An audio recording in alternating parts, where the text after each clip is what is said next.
A finales de 1800 apareció una nueva forma artística. Nos recordaba a los sueños.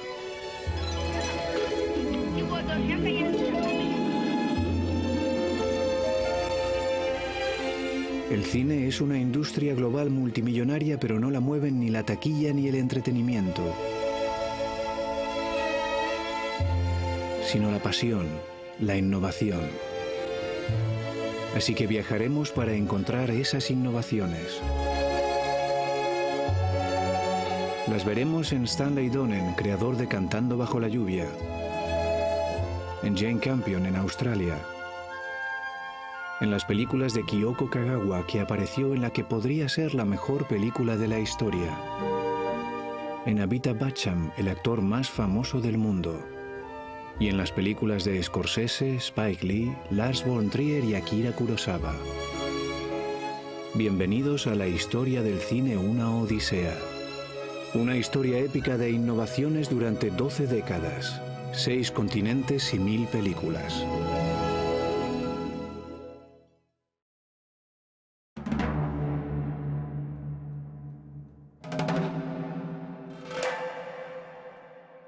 En este episodio conoceremos al genial Eisenstein y descubriremos las grandes obras japonesas de los años 30.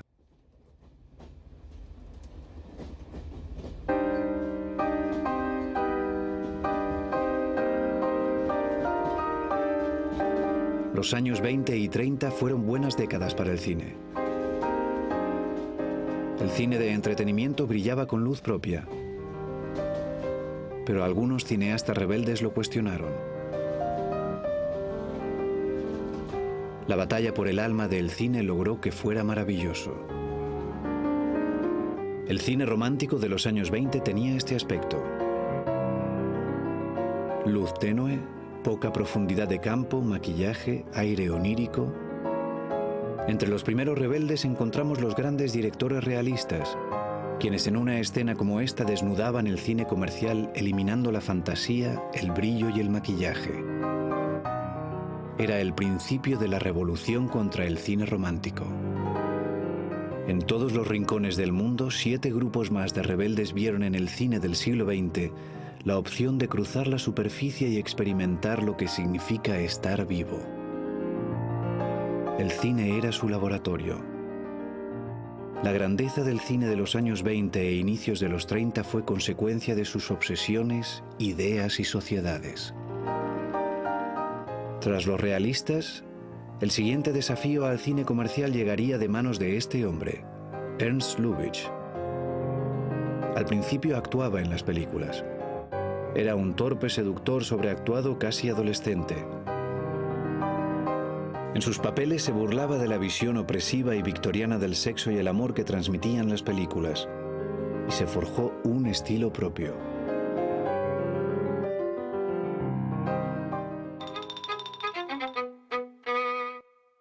Esta escena de La princesa de las ostras nos muestra su tono subversivo y burlón. Un capitalista fuma un puro exageradamente grande. Tiene un ejército de taquígrafas y varios ayudantes, todos negros.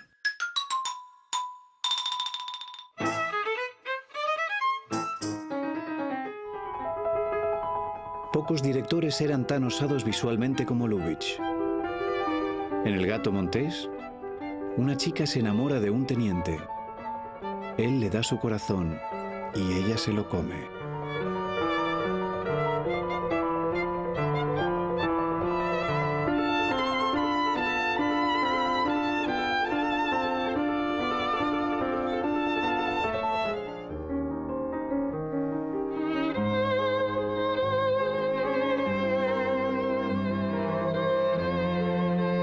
Los muñecos de nieve empiezan a tocar. La película presenta una producción surrealista. El formato de imagen también es osado. Hollywood supo apreciar su talento y después de El gato montés, Lubitsch empezó a trabajar allí. Lubitsch tenía que ingeniárselas para esquivar la censura y retratar la sexualidad. Atención a esta escena de su película americana Los peligros del flirt. Un psiquiatra y su mujer desayunan. Hay un primer plano de un huevo y una taza de café. Ella revuelve el café. La mano del marido desaparece y la suya también. Apartan el desayuno. Tienen una necesidad más urgente. No muestra la escena de sexo, pero el uso de los objetos equivale a una ceja levantada. Es más atrevido en su insinuación de la sexualidad que Chaplin, Keaton o Lloyd. Lubitsch hizo varias comedias en Estados Unidos en los años 30 y los 40 y dirigió el estudio Paramount. Wilder, director de Perdición y Con faldas y a lo loco, tenía este cartel en su oficina. ¿Cómo lo haría Lubitsch?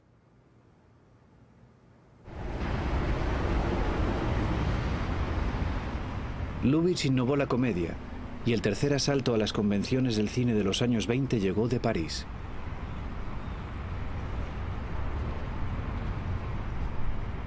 Los Lumière tenían la influencia de los pintores impresionistas. Directores como Germain Dulac, Abel Gance, Marcel L'Herbier, ahora también usan el cine de manera impresionista. Así, nuestros ojos se mueven sin parar, escaneando la imagen. Mostraban cómo la gente ve las cosas, cómo las imágenes se repiten de manera inestable. La Rueda es una gran obra del impresionismo. Empieza con imágenes de su director, productor y guionista, Abel Gance, y luego cuenta la historia de un triángulo amoroso. Uno de los integrantes del triángulo cae por un acantilado. Su amada corre para salvarlo y tememos por su vida. El miedo hace que las imágenes de la amada aparezcan en su mente.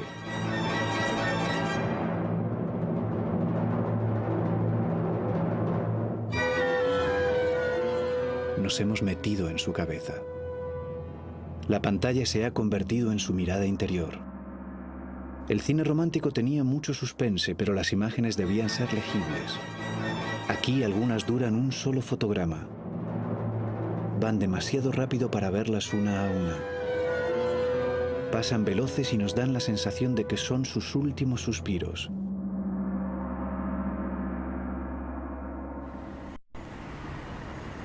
El poeta y cineasta Jean Cocteau dijo: «Hay un antes y un después de La Rueda en el cine, como hay un antes y un después de Picasso en la pintura». Los directores soviéticos Pudovkin, Eisenstein y Dubenko la estudiaron en Moscú. Pero Gance no había llegado a la cumbre de su carrera. En los siguientes 4 años escribió, dirigió y montó una película de 4 horas sobre los primeros años de vida de Napoleón, el revolucionario francés líder nacional y militarista. El protagonista aparece como un héroe trágico y da vida a una visión estática del cine romántico comercial. Para captar el dinamismo, sus primeras batallas, caballos, cargas y tormentas en el mar, Gance se replanteó la relación de la cámara con el movimiento. Montó una esponja cubierta de pelo alrededor de la lente para que los actores la golpearan sin hacerse daño.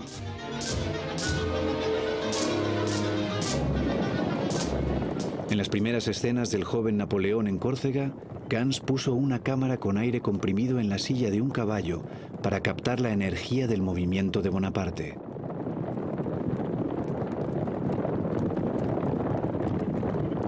¿Cómo iba a superar ese dinamismo en el clímax de la película, cuando Napoleón entra en Italia en una apropiación de tierras que la película no condena?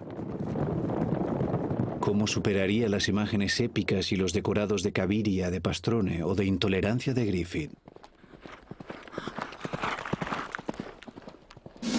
Aquí está la respuesta. Trabajó con 3 cámaras, una encima de la otra, cada una apuntaba a una dirección. El público tenía que girar la cabeza para verlo todo.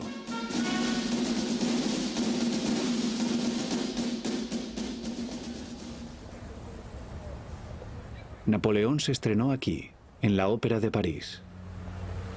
El periódico Los Angeles Times dijo que en lo sucesivo sería la vara de medir para las demás películas. Pero a pesar de la ovación tuvo pocas proyecciones. En 1979, tras una titánica restauración de negativos del historiador británico Kevin Brownlow, Napoleón se proyectó con éxito en el Festival de Telluride de Colorado. Gans, con 89 años, asistió al evento pero vio la película desde la habitación del hotel, situada frente al cine al aire libre. Fue la última vez que vio su obra maestra del cine impresionista.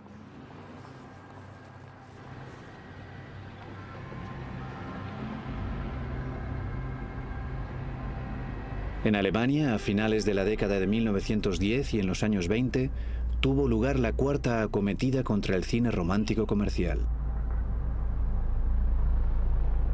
Estos cineastas exploraban la mente más a fondo que el impresionismo francés de Gans.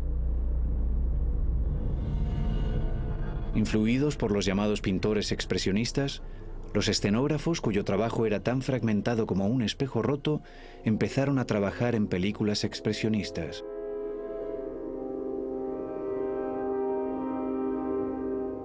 Se hicieron menos de 30, pero llegaron a todo el mundo. Alemania acababa de perder una guerra terrible, y el cierre de fronteras a las películas extranjeras en 1916 estimuló la industria nacional.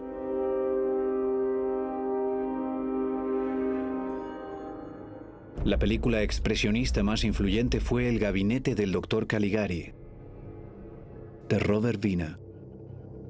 Es anterior a la primera película de Chaplin y a la ascensión de Hirohito en Japón. Rebosaba miedo, asesinatos, decorados gráficos.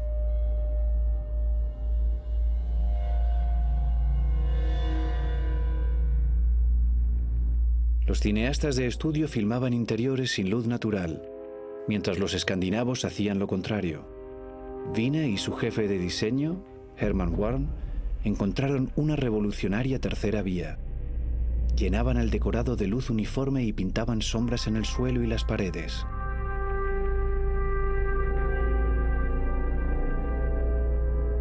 Cesare, el sonámbulo de un circo ambulante, asesina por la noche a los enemigos de su amo, el Dr. Caligari.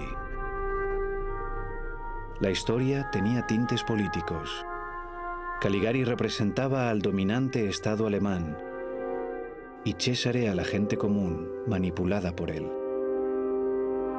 Pero Wiene y su productor, Erich Pommer, eliminaron el ataque político de la película añadiendo este final, en el que todo había sido el sueño de un loco, Feger, y en el que Caligari no era malvado, ni el Estado alemán controlaba al pueblo.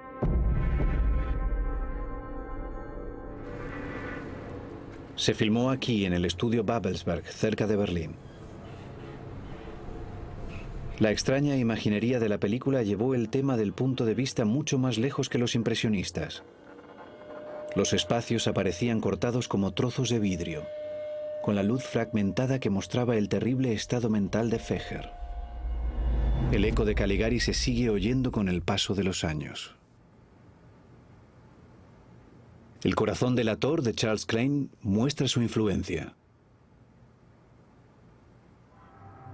El británico Alfred Hitchcock había trabajado en Alemania y aplicó en El enemigo de las rubias las sombras y la histeria de Caligari.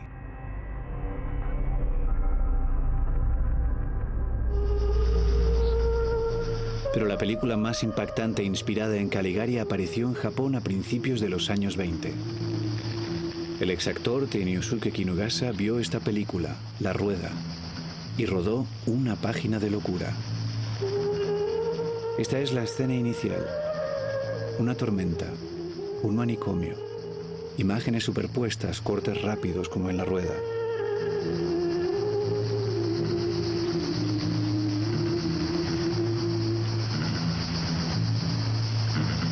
Una mujer baila en un entorno art déco. Está en el manicomio. Unos complejos flashbacks nos muestran que ha intentado ahogar a su hijo. Su marido trabaja en el manicomio para tratar de ayudarla, pero su estado mental también se deteriora. Una página de locura va más allá que Caligari, porque además del personaje central, la película, su montaje y su imaginería son psicóticos.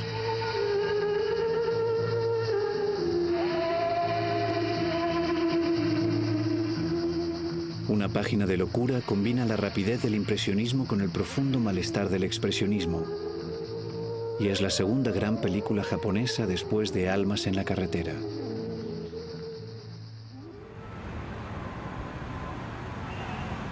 De vuelta en Alemania, Fritz Lang, vienés e hijo de un arquitecto, trabajaba sobre la estructura profunda de la sociedad en lugar de centrarse en sus demandas superficiales.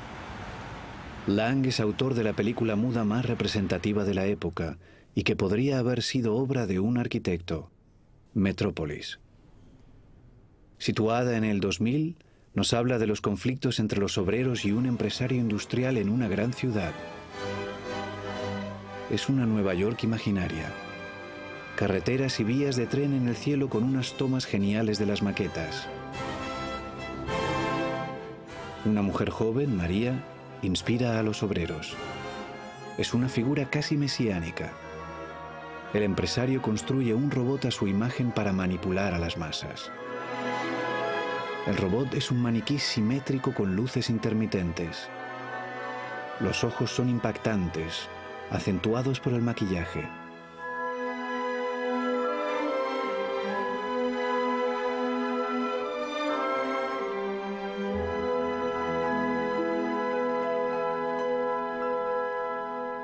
Al final, María y el hijo del empresario salvan la ciudad, y obreros y empresarios se unen en una escena que parece situada en una catedral.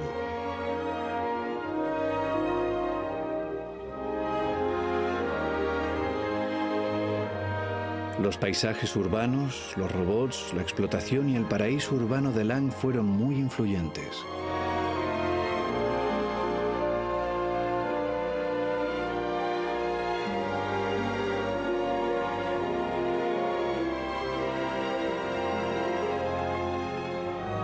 Al director de Hollywood, King Vidor, le encantaba Metrópolis, y vemos la influencia del expresionismo en Y el mundo marcha.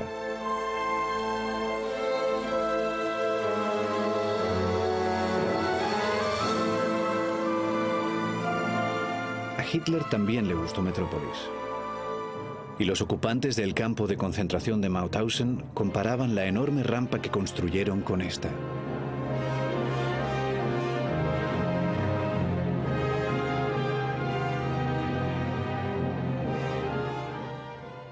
Fue rodada aquí durante 1 año y medio y se usaron 2 millones de pies de metraje y 36.000 extras. Las ciudades daban miedo en los años 20, pero a la vez eran poéticas. En esta obra de arte expresionista, Amanecer, una pareja camina. Están tan cautivados que no ven el tráfico que los rodea. La ciudad se convierte en la naturaleza.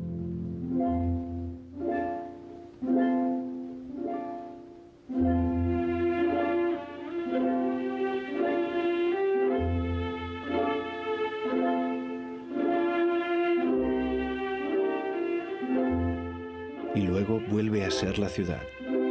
La alegría se convierte en tragedia. Al volver a la ciudad, la mujer parece ahogarse en un lago. Azotado por la pena, el hombre culpa a la ciudad y a la mujer que intentó seducirlo con luces brillantes, danzas. Simboliza a la avaricia, la rapidez.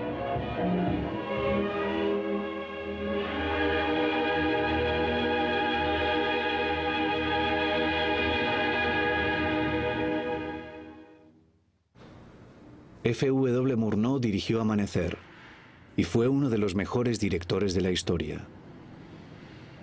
Es el hombre alto que baila a la derecha. Parece tímido, un poco raro como en la vida real. Aquí vivía, aunque Murnau hizo la película en Hollywood.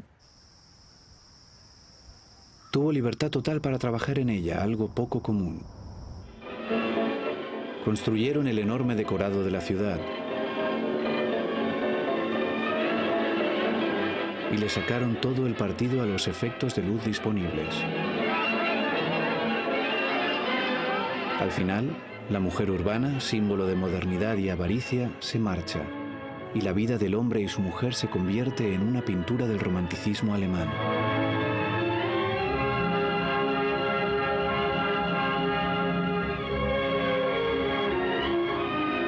Fue considerada la mejor película de la historia por los críticos franceses. Los poetas realistas franceses de los años 30 tenían a Murnau por un maestro. Su visión del corazón humano era más profunda que la de otros cineastas y presentaba imágenes acechantes. Murnau murió en un accidente de coche en California en 1931. Esta es su máscara mortuoria.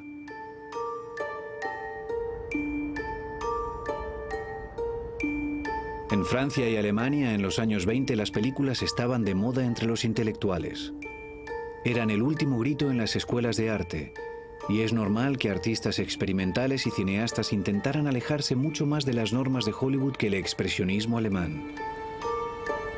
Este es el quinto grupo de rebeldes que desafiaría al cine comercial de los años 20 y 30. Opus 1, de Walter Ruttmann, parecía biología.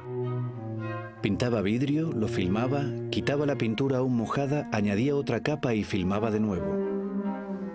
Es una de las primeras animaciones abstractas.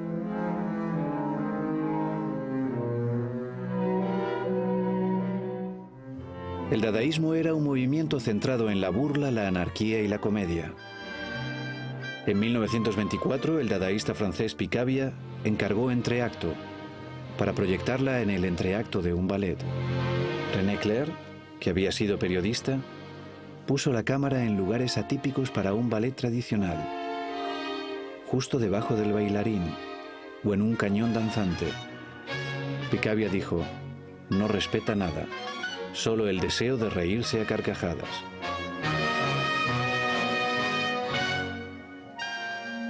También en Francia, el brasileño Alberto Cavalcanti trabajó en esta película experimental. Iba sobre observar una ciudad, su vida cotidiana, el poder de las imágenes para descubrir y evocar. Casi 20 años más tarde, el surrealista Salvador Dalí usaría las imágenes de los ojos múltiples en la secuencia de un sueño diseñada para la película Recuerda, de Hitchcock. It seemed to be a gambling house. But there weren't any walls, just a lot of curtains with eyes painted on them. En 1926, Dalí pasó 3 años hablando sobre sueños y deseos con Luis Buñuel, español e hijo de terratenientes. Con la inspiración de esa conversación, escribieron el guión de esta película, Un perro andaluz, dirigida por Buñuel. Empieza con una imagen de Buñuel fumando.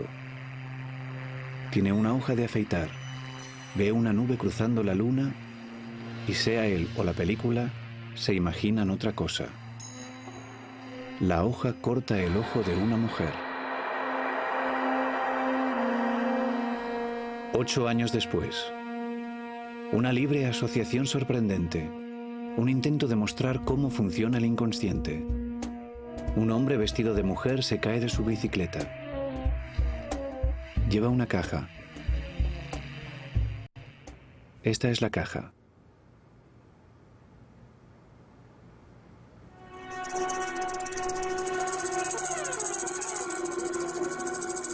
El hombre se le aparece a la mujer a quien cortó el ojo.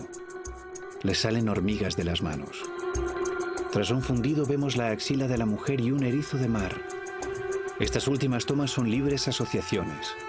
Agujeros, pelo, puede que excitación y temor al sexo. Era un montaje muy novedoso. Un perro andaluz influyó en muchas películas posteriores, como Terciopelo Azul de David Lynch, sobre todo en el extraño descubrimiento erótico de la oreja cubierta de hormigas.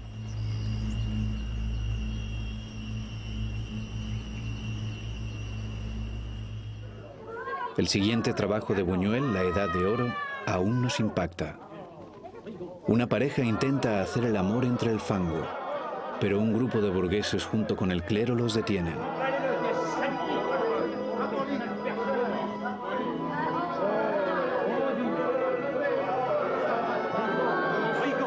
Luego, parece que el hombre se imagina a la mujer en un aseo.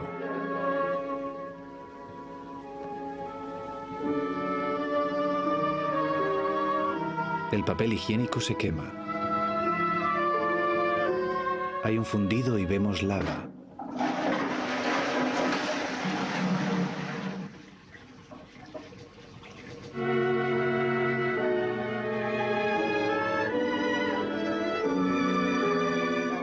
volvemos al hombre.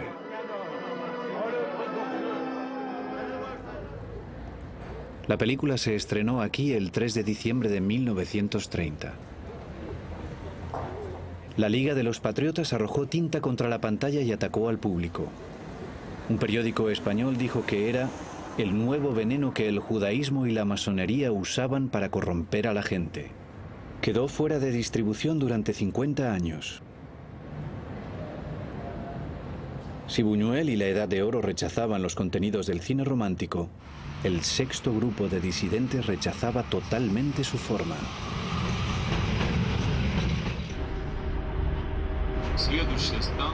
Siguiente parada, calle Sergei Eisenstein.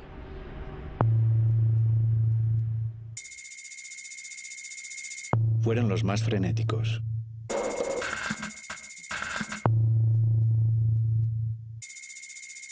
En 2 revoluciones Rusia se lanzó a lo que creía que era la modernidad.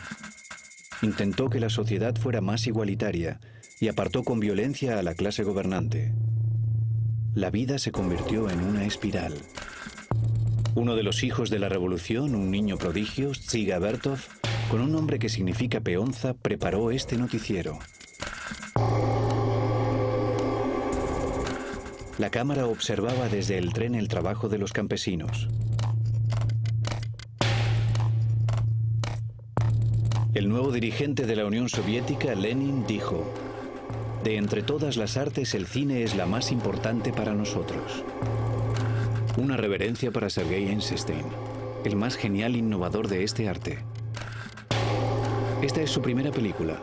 Los actores actúan, hacen muecas a cámara.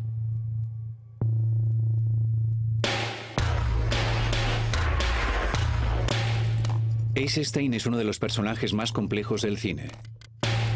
Era marxista por fuera. También era ingeniero. Seguramente era cristiano en su interior. Y judío. Y bisexual. Hizo una película sobre un motín en un buque de guerra. Quienes apoyaban ese motín les rinden homenaje. Entonces los militares abren fuego. Eisenstein se preguntaba cómo podía mostrar el horror del asesinato. Dicen que estaba comiendo una cereza y tiró el hueso. Al ver cómo caía por la escalera se le ocurrió una idea.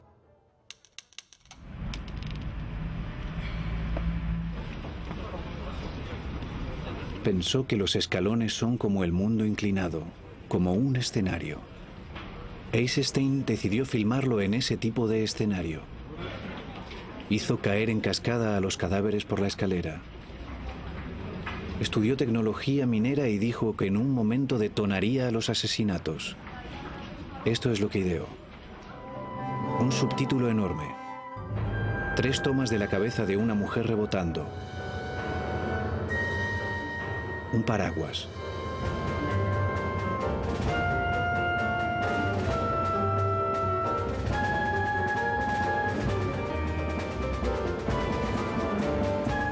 Una toma de una caída cámara en mano.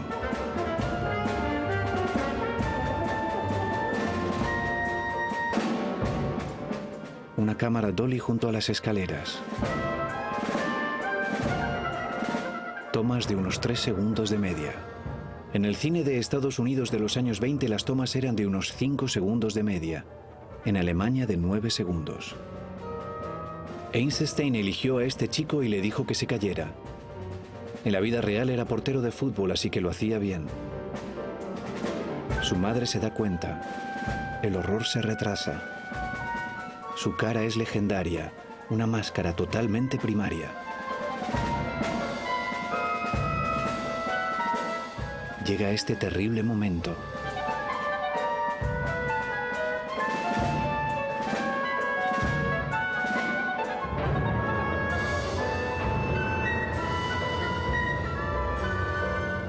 Y después esta toma tan rara. Camina por un pasillo de luz.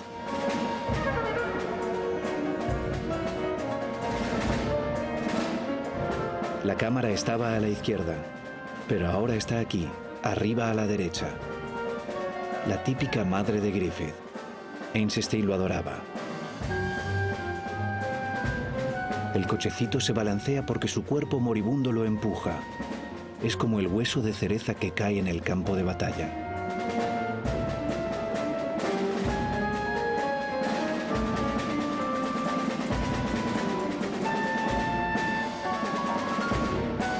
Cuesta mantener la calma en la secuencia de las escaleras de Odessa.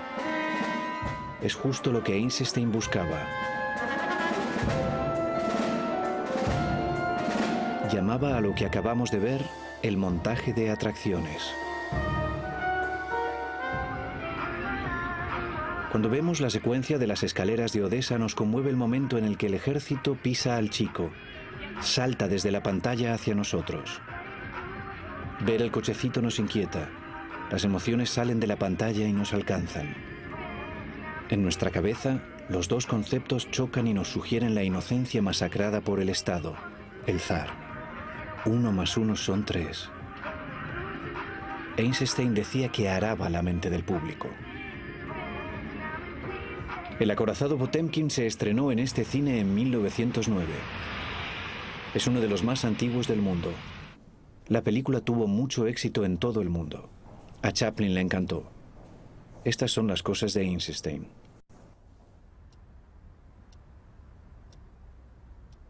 Walt Disney admiraba a Eisenstein. 62 años después, Brian De Palma rindió homenaje a la escena de Odessa en su violenta película Los Intocables de Elliot Ness. El mismo cochecito, una madre turbada. No oímos los gritos. Es como una película muda. El montaje está fragmentado. Las tomas duran pocos segundos, como las de Eisenstein. Peligro y disparos hacia abajo en una gran escalera.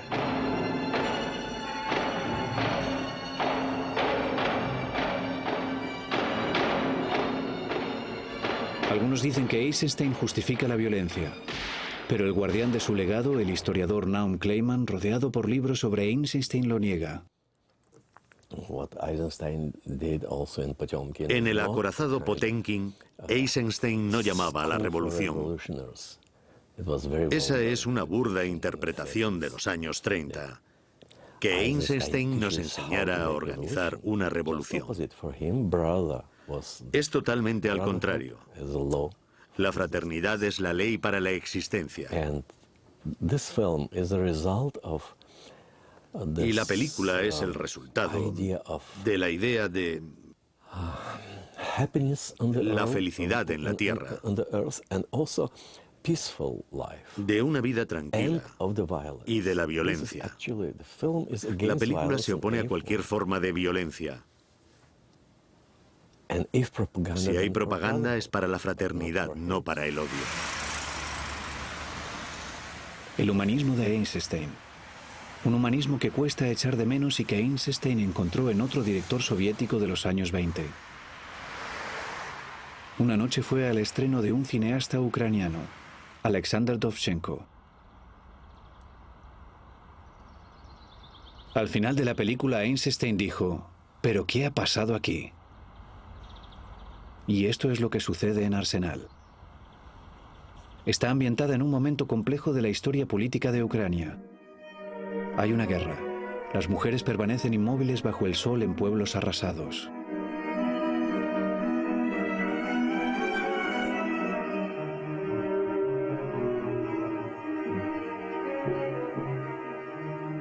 Es como si oyeran la canción de la guerra en su mente.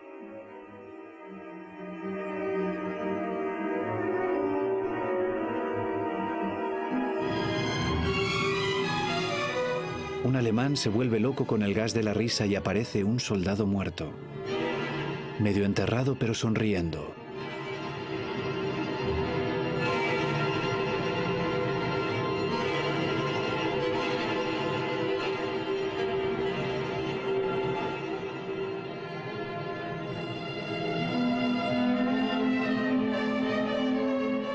El cineasta ruso actual más importante, Alexander Sokurov, habla sobre Dovzhenko.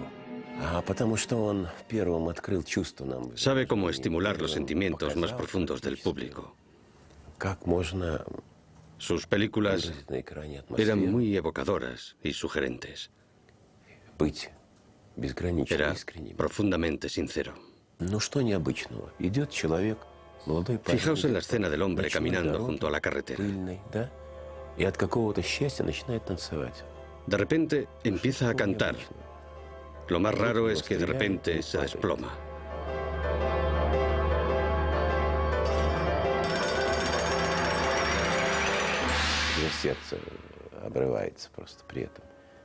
¿Por qué sucede esto? Nadie lo sabe. Es un misterio.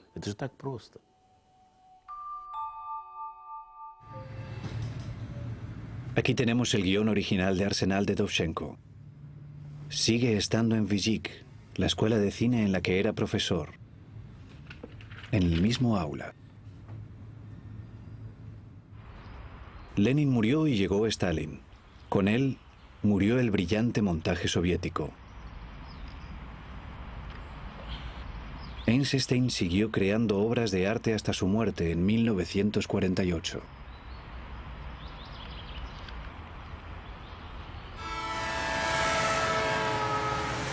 La séptima acometida a las bobadas de Hollywood, al cine romántico de los 20 y principios de los 30, llega de un mundo totalmente distinto. El mundo flotante, Japón.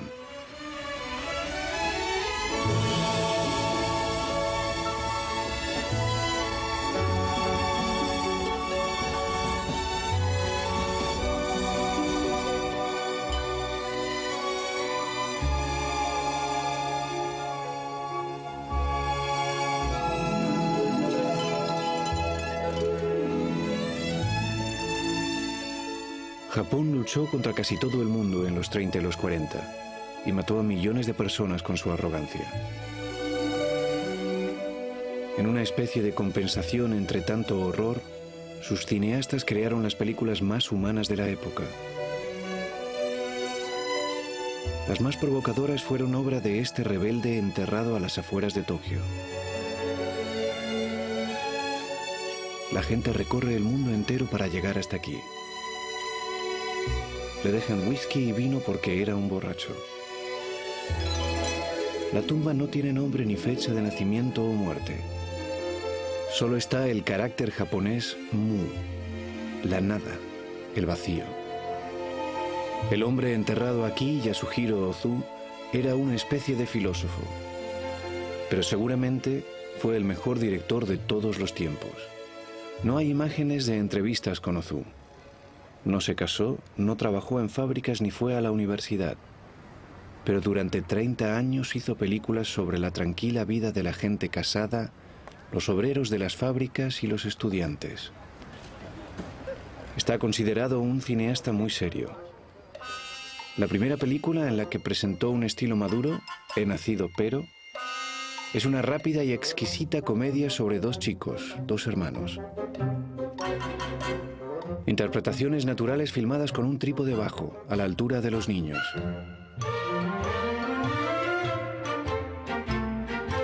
Se mudan a un barrio nuevo y la pandilla local se enfrenta a ellos.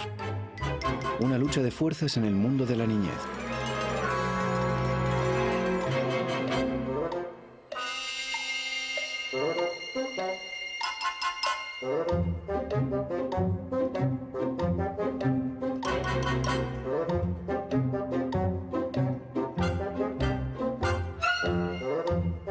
Ellos creen que su padre es un gran hombre.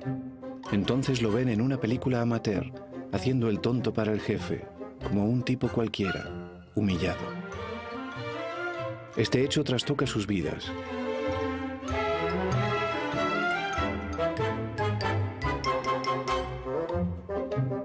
Hacen una huelga de hambre. Los chicos descubren lo que Japón descubriría en la Segunda Guerra Mundial, que el emperador es un hombre común. Ozu fue el gran destronador. A diferencia de Akira Kurosawa, no creía en los héroes. Era poco hollywoodiense. Los chicos ven que la gente es decente, nada más. Crecer implica resignación y decepción. Ozu describe bien el sentimiento de crecer, lo que los japoneses llaman mano no abare, la tristeza por el paso del tiempo. Aquí tenemos a Kyoko Kagawa, la famosa actriz japonesa que trabajó para Kurosawa, Mizoguchi, Naruse y Ozu, quien hizo el famoso plano medio en el que casi miraba a la cámara. Kagawa era la hija más joven de la película más aclamada de Ozu, Cuentos de Tokio. Avanzada la película, la madre se pone enferma y la hija la refresca con el abanico.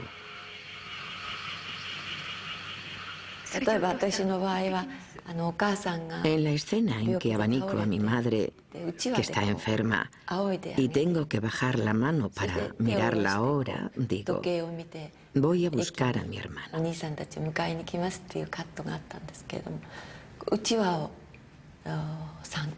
Ozu me dijo que bajara la mano y mirara el reloj tras mover el abanico entre 3 y 5 veces. Así lo hice. En ese momento tenía su propio ritmo. De todos modos, recuerdo que la cama estaba en una posición baja.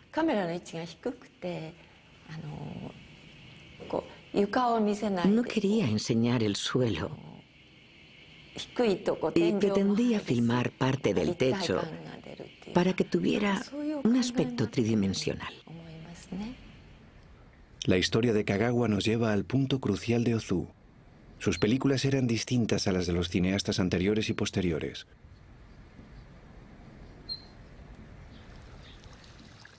En los años 30 la norma era poner la cámara a esta altura, filmar desde la cadera y no desde los hombros, colocar la cámara en el centro de gravedad del cuerpo para que la imagen diera sensación de equilibrio. Rara vez se hacía en el cine.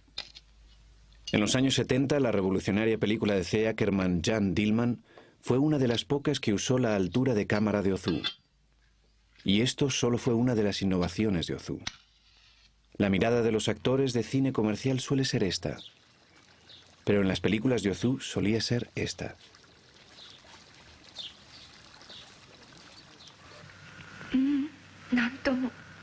En el cine comercial, al hablar entre ellos, los actores tienen la cámara en un ángulo de 45 grados. La intención era simular que la mirada se mantenía.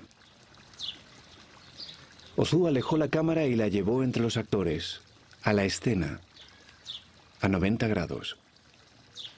No parecía tan claro que se estuvieran mirando, pero la composición de las imágenes combinaba a la perfección.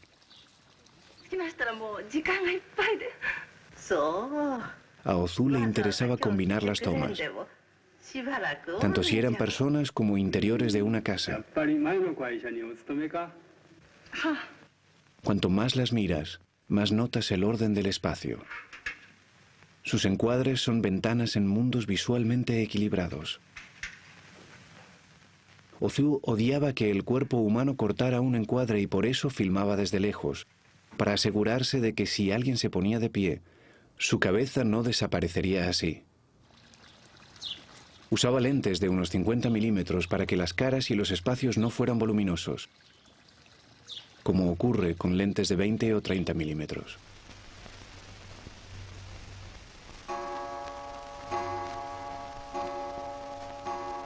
Añadía pausas en las películas. Esta tetera hirviendo no solo da un respiro a la trama, también se lo da al espacio. Añade un momento de vacío compositivo, Mu, el vacío, tal como aparece en su tumba. A Ozu, como a los artistas del Renacimiento, le interesaba centrar el cuerpo humano, y como a los budistas, la descentralización del ego humano. Así, sus películas se alejan del romanticismo emocional de Hollywood. Son las más equilibradas de la historia del cine. Cuesta pensar en un director de Estados Unidos rompiendo de esta manera las normas del cine. ¿Cómo lo logró Ozu? Parte de la respuesta sería que en los años 20 y 30 los cineastas, y no los productores, dirigían los estudios japoneses.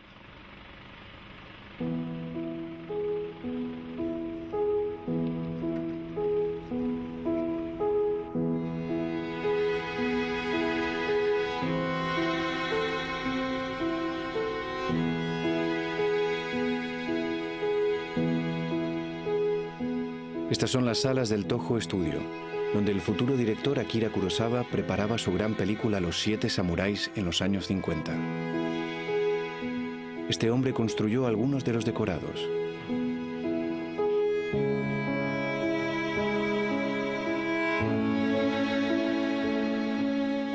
Orson Welles se refería a estos estudios como el tren de juguete más grande del mundo.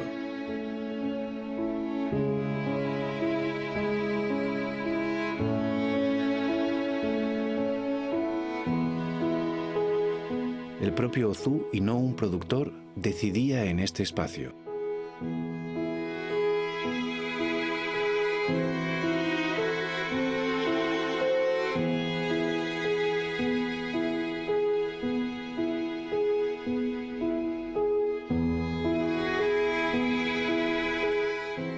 Otro de los cineastas japoneses más innovadores era coetáneo de Ozu, y sus mejores trabajos surgen a partir de los años 30, Kenji Mizoguchi. La actitud de Mizoguchi era totalmente moderna. Atacaba la arrogancia de Japón, sobre todo las nobles pretensiones de los samuráis, y se centró en las mujeres japonesas, cuyas vidas eran miserables. Esta película se centró en Ayako, una telefonista que por motivos económicos ejerce la prostitución y se convierte en geisha. Era un tema personal para Mizoguchi. Él creció en una familia muy pobre y su hermana fue vendida a una casa de geishas. Lo más impactante es la osadía de la puesta en escena. Ayako se encuentra en un primerísimo plano, pero hay acción al fondo. Era poco frecuente en la época y lo usó entre 3 y 5 años antes que Orson Welles en Ciudadano Kane. El chico Kane, al fondo pero en foco, vive la idílica experiencia en la nieve que recordará en el lecho de su muerte. Su osadía visual fue muy aclamada, pero el primero en hacerlo fue Mizoguchi. Kyoko Kagawa trabajó con él mucho más tarde, en los 50. No te decía cómo actuar. Se sentaba en la silla y decía: adelante, inténtalo. Decidía la posición de la cámara después de ver el ensayo. Esa es su forma de dirigir. En esta película, Los amantes crucificados, interpreta a Osan, casada con un marido arrogante. En esta escena, él cree que ella tiene un amante y le dice que debería suicidarse. Un momento devastador. En el cine romántico se habría rodado en primer plano y con mucha luz. Pero Mizoguchi se aparta de las emociones y se sitúa detrás de Kagawa. Así no vemos su gesto turbado. No lloramos con ella, sentimos la indignación moral de su situación.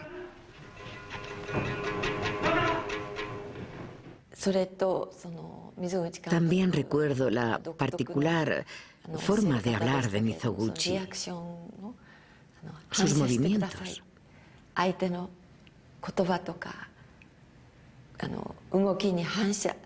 Observa con cuidado y luego refléjalo. Aprendí que debía ser consciente de los movimientos y del texto de los demás. Así conseguiría un resultado creíble, tanto por los movimientos como por el diálogo. Cuando estaba en escena en las películas de Kurosawa, me decía a mí misma: refléjalo, refléjalo. El marido de Kagawa en Los amantes crucificados es tan horrible que su personaje, Osan, huye con otro hombre, Mohei.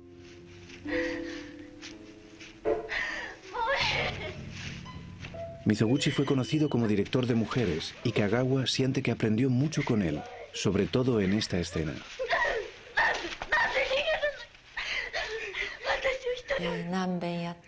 El director nunca me dijo adelante durante los ensayos. Como nunca decía que estaba mal ni me daba consejos, yo no sabía qué hacer. Estaba agotada. La repetía una y otra vez y me golpeaba el pecho al caer. Me dolía mucho. En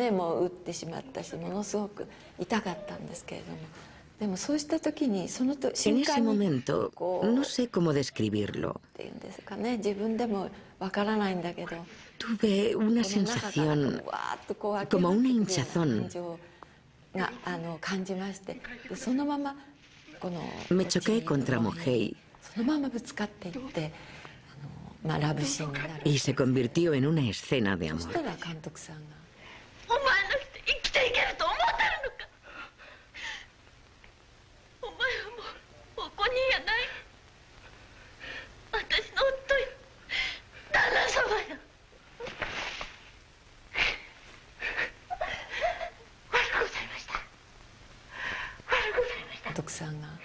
El director dijo, de acuerdo, adelante. En ese momento no me di cuenta, pero no debíamos actuar con la cabeza, sino con el cuerpo. Cortar la madera muerta y darle todo lo que tienes. Usar toda la energía. Descubrí que actuar era eso. Esa escena me enseñó las bases de la interpretación.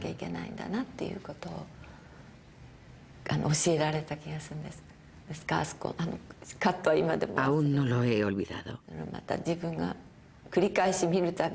Y cada vez que veo la escena, vuelvo a tener ese sentimiento. En los años 30, Mizoguchi terminó la historia de la telefonista Ayako. Está en un puente, planteándose el suicidio porque se la considera una delincuente. Es un momento clave en la historia del cine.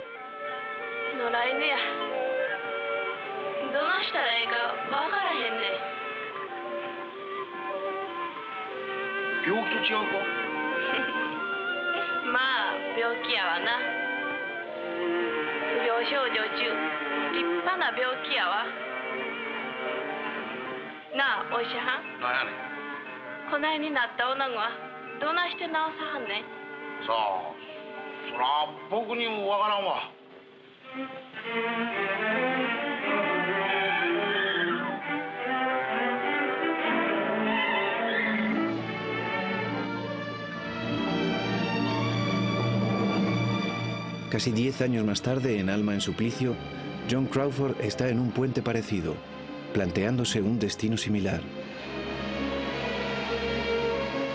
Pero al estilo de Hollywood, del cine romántico, el intento de suicidio se muestra en todo su esplendor. Su cara esculpida por la luz y poca profundidad de campo para destacar los ojos.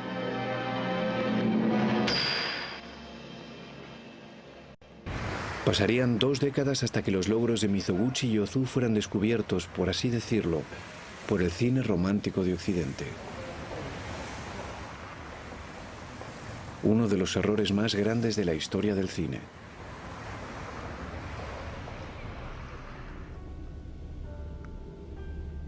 La octava y última alternativa al cine comercial occidental de los 20 e inicios de los 30 apareció aquí, en China. En 1931, Japón invadió China de forma brutal. La vida ya era complicada para los chinos, pero la guerra implicaría la muerte de 13 millones de personas.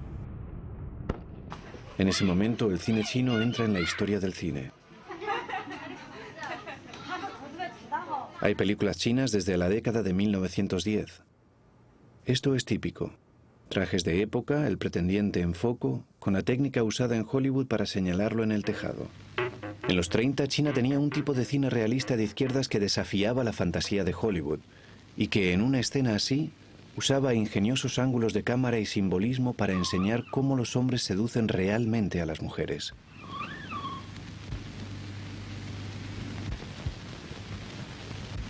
Esta ciudad, Shanghái, el París de Oriente, era una de las ciudades más cosmopolitas del mundo y generó ese desafío. Aparecían estudios de cine, grandes directores y estrellas de cine. La más famosa era esta mujer, Ran Lingyi, conocida como la Greta Garbo china. Aquí es una madre soltera en la escuela de su hijo. Tenía tan poco dinero que tuvo que vender su cuerpo para pagar su educación.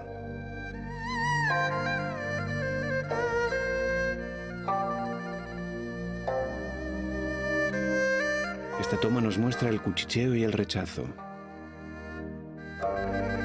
Cuando la escuela se entera de que es prostituta, la rechaza y acaba en la cárcel.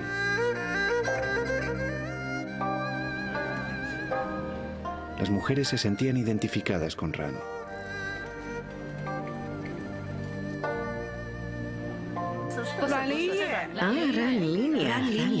Ran Línea. No tuve la oportunidad de verla en su época, porque murió unos años antes. Yo era una niña muy pequeña. Muy pequeña. Sus películas son muy reales.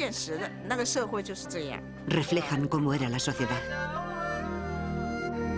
Sus películas solían estar situadas en este tipo de callejones de Shanghái, aunque las tomas se hacían en sets de rodaje como este.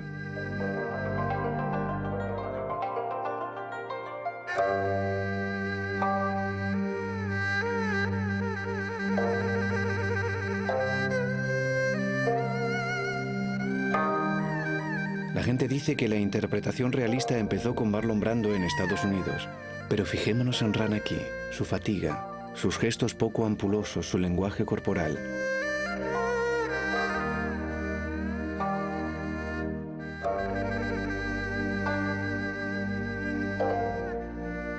Fue rodada décadas antes de que apareciera Brando. Cuando Maggie Cheung interpretó a Ran en Center Stage, el director Stanley Kwan le pidió que repitiera esta famosa escena.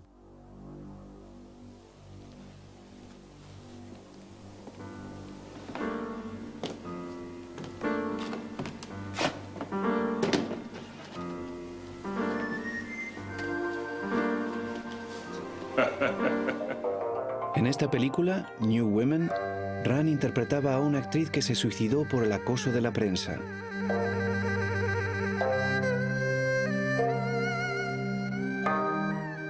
Y ahora viene el clímax de la historia.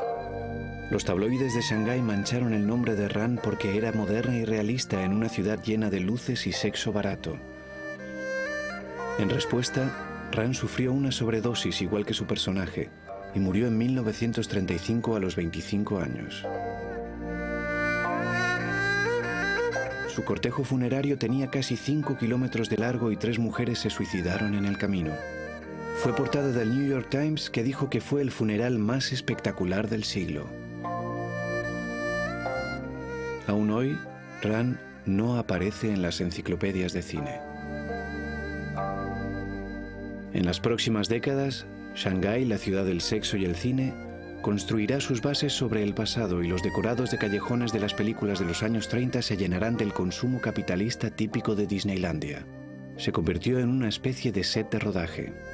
En los años 40, un promontorio situado frente a la costa sudeste del continente será el nuevo centro del cine chino en el sur. Ese promontorio es Hong Kong. Así hemos llegado al final de una era en el cine. El periodo comprendido entre 1910 e inicios de los 30 fue brillante. Seguramente el mejor de la historia del cine. Era una época de cine de fantasía y de geniales alternativas. Las películas estaban en su mejor momento. La tensión sublime debió durar para siempre. Pero hay algo que no hemos dicho. No habíamos oído el grito de Doug, ni la voz de Falconetti.